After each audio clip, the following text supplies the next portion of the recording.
ನಮಸ್ಕಾರ. A9 ನ್ಯೂಸ್ಗೆ ಸ್ವಾಗತ. ನಾನು ಅಮೀನ್ ಶೇಖ್. ವಿಜಯಪುರ ಜಿಲ್ಲೆಯ ಗೋಲ್ಗುಂಬಜ್, ಬಾರಾ ಕಮಾನ್, ಗಗನ್ ಮಹಲ್, ಇಬ್ರಾಹಿಂ ರೋಜಾ, ಬಸವನ ಬಾಗೇವಾಡಿ ಹಾಗೂ ಜಿಲ್ಲೆಯಲ್ಲಿರುವ ಪ್ರವಾಸಿ ತಾಣಗಳನ್ನು ಸ್ವಚ್ಛತೆಯನ್ನು ಕಲ್ಪಿಸಿ ಪ್ರವಾಸಿಗರಿಗೆ ಮೂಲಭೂತ ಸೌಕರ್ಯ ಒದಗಿಸುವುದಕ್ಕಾಗಿ ಸಂಸದರ ಪ್ರದೇಶಾಭಿವೃದ್ಧಿ ಯೋಜನೆ ಬಳಸಲಾಗುವುದು ಅಂತ ರಾಜ್ಯಸಭೆ ಸಂಸದರಾದ ಸುಧಾಮೂರ್ತಿ ಅವರು ಹೇಳಿದರು. ಮಂಗಳವಾರ ಜಿಲ್ಲಾಧಿಕಾರಿ ಕಚೇರಿ ಸಭಾಂಗಣದಲ್ಲಿ ನಡೆದ ವಿವಿಧ ಇಲಾಖೆಗಳ ಅಧಿಕಾರಿಗಳ ಸಭೆಯ ಅಧ್ಯಕ್ಷತೆ ವಹಿಸಿ ಅವರು ಈ ಸಂದರ್ಭದಲ್ಲಿ ಮಾತನಾಡಿ ಸಂಪೂರ್ಣ ವಿವರವನ್ನ ಕೊಟ್ಟರು.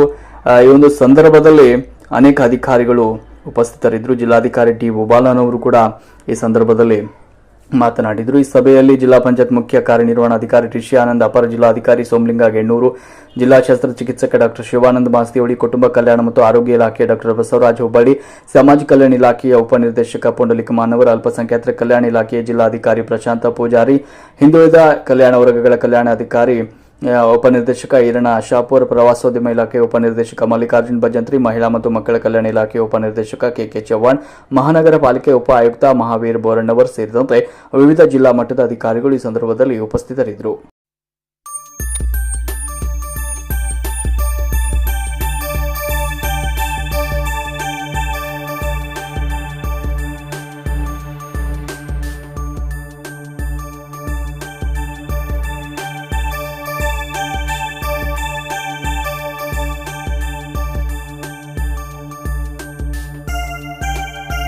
ನಿರಂತರ ಸುದ್ದಿಗಳಿಗಾಗಿ ನೋಡ್ತಾ ಇರಿ A9 ನ್ಯೂಸ್.